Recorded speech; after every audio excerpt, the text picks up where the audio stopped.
Assalamualaikum warahmatullahi wabarakatuh dan selamat pagi. Okey, bersama dengan cikgu dalam subjek kemahiran mencuci kenderaan. Okey, pada hari ini kita masuk topik baru iaitu simpan kira. Okey. Alright. Macam mana kita nak menyimpan rekod urus niaga kita? Apabila kita buka bisnes, nanti kan, bengkel mencuci kenderaan terutamanya, kita akan melibatkan duit pendapatan dan perbelanjaan yang mesti kita rekod. Okey, macam mana kita nak menyimpan rekod urus niaga tersebut? Okey, apa maksud dengan simpan kira-kira? Okey, simpan kira-kira adalah suatu sistem merekod urus niaga perniagaan secara tepat dan sistematik dalam buku-buku akaun sebuah perniagaan. Okey. Jadi dia akan merekod dalam buku akaun tu, dia akan merekod kita punya urus niaga, duit keluar dan duit masuk. Okey.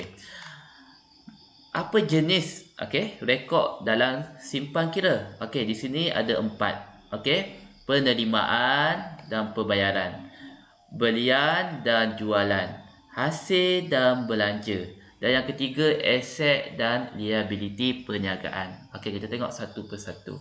Okey, penerimaan dan pembayaran wang tunai. Okey, terima dan kita bayar.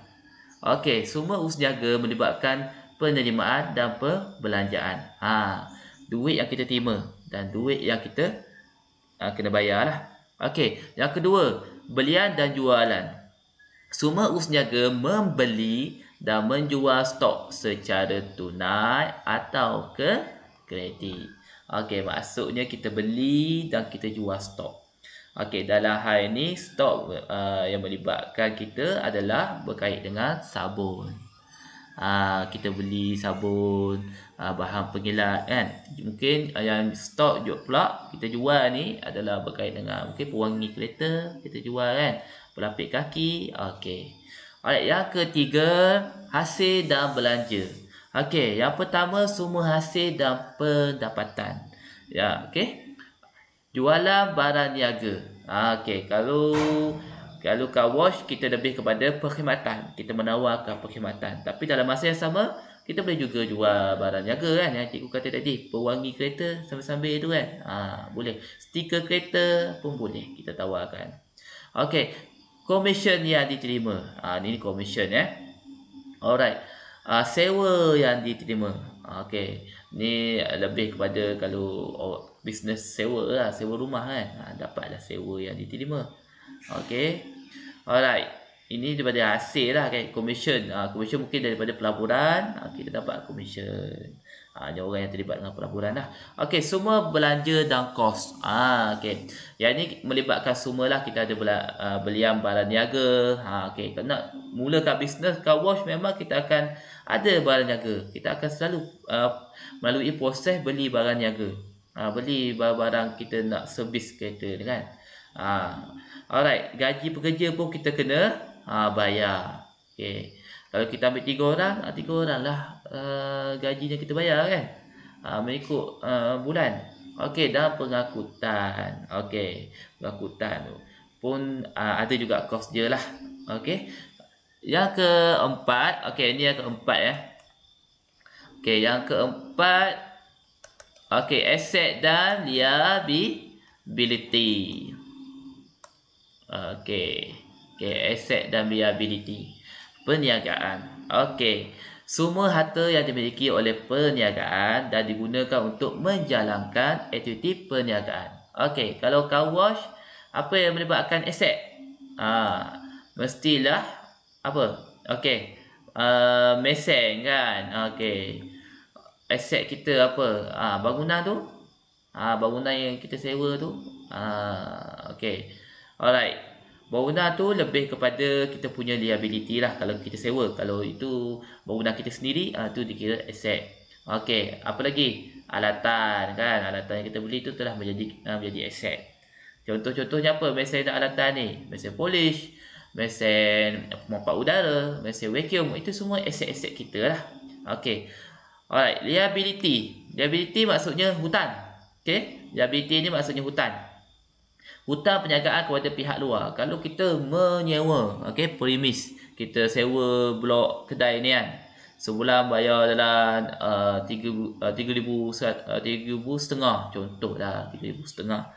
Okey, tu dah yang kita patut yang kita kena bayar setiap bulan. Andai kata kalau kita beli terus blok kedai tu jadi hak milik kita, itu dikira aset, harta kita. Okey, aset ni harta lah. Alright, seterusnya menyimpan rekod kira-kira. Alright. Yang pertama, apa tujuan kita menyimpan rekod kira-kira? Okey, kita nak tengok apa tujuan kita tujuan kita. Yang pertama adalah untuk mengetahui prestasi perniagaan dalam suatu jangka masa.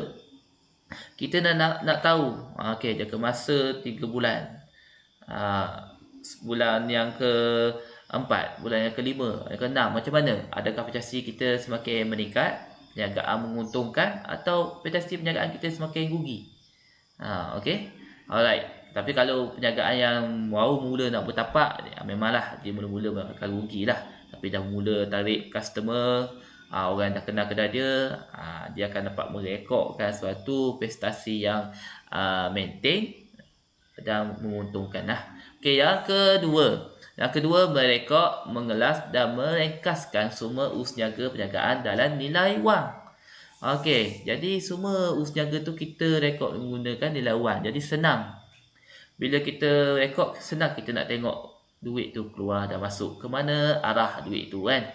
Alright. Yang ketiga, menyimpan rekod mengenai aset. Okey, aset harta cikgu kata tadi, aset adalah harta, liability adalah hutang. Okey, dan ikuti pemilik. Okey, yang keempat, maklumat tentang jenis dan jumlah pendapatan dan perbelanjaan, penghutang dan jumlahnya, serta pemiutang dan jumlahnya. Kita akan dapat tahulah maklumat-maklumat ni. Jenis, jumlah pendapatan kita dapat daripada mana, perbelanjaan kita habis di mana, barang apa yang kita beli, penghutang, okey, siapa yang berhutang dengan kita, okey, dan jumlahnya, dan pemiutang. Pemiutang ni adalah orang yang meminjam duit. Pemiutang ni orang yang meminjam duit. Alright, dan jumlahnya. Okey, seterusnya menjadi bukti bahawa suatu usniaga perniagaan telah berlaku. Kita tahu, okey, perniagaan kita telah berlaku, ada untung dan ruginya. Okey, dan seterusnya membekalkan maklumat perakaunan untuk membantu peniaga membuat keputusan dan perancangan. Dengan kunci kira-kira ni, kita dah boleh tahu dah masa akan datang, plan macam mana, berapa banyak perbelanjaan yang kita kena beli, okey, dan macam mana kita nak merancang agar dia lebih menguntungkan. Di sinilah keputusan dan perancangan ni. Okey, yang seterusnya kita boleh mengira untung dan rugi perniagaan. Kita tengok rugi disebabkan apa, untung kita disebabkan apa, apa yang menguntungkan. Okey, alright. Seterusnya, cara menyimpan rekod urus niaga. Okey, ada dua Okey, 1 dan 2. Okey, pertama secara manual, kedua secara elektronik.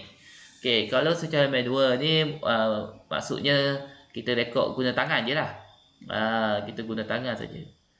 Elektronik ni kita menggunakan komputer. Okey, kalau manual ni menggunakan fail dan buku rekod. Okey, fail disusun mengikut kumpulan tertentu dan menggunakan indeks untuk memudahkan mencari.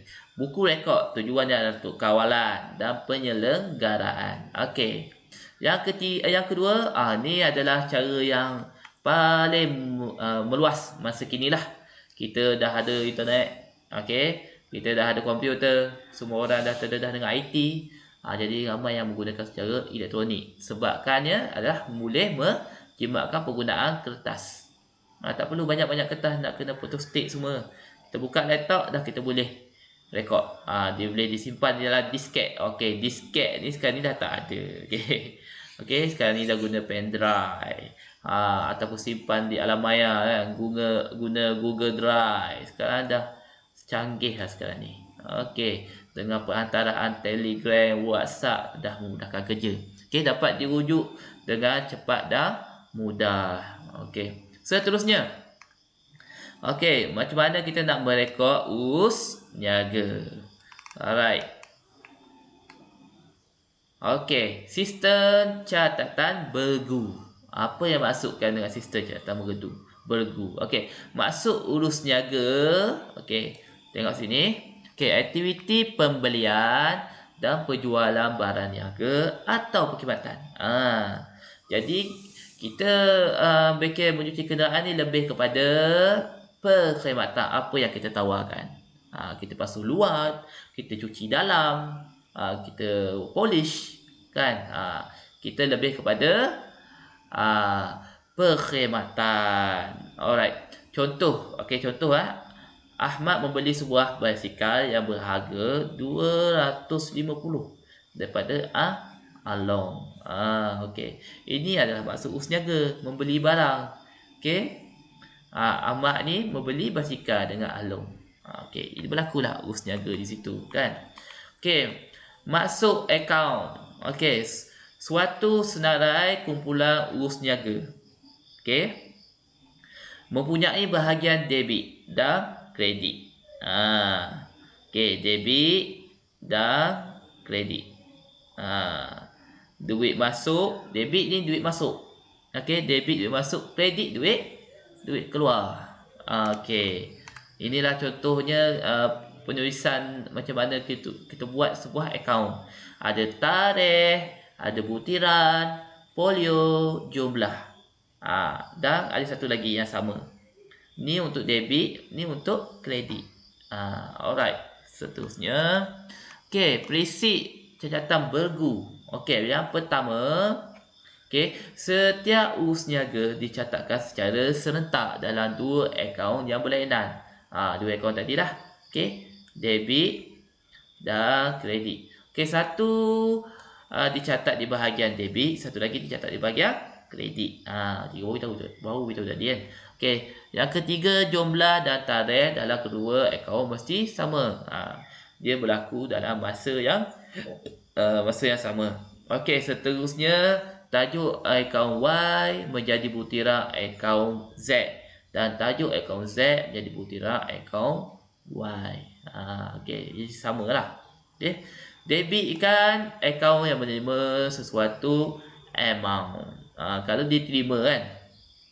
Kalau diterima, okey, contoh dapat RM 300.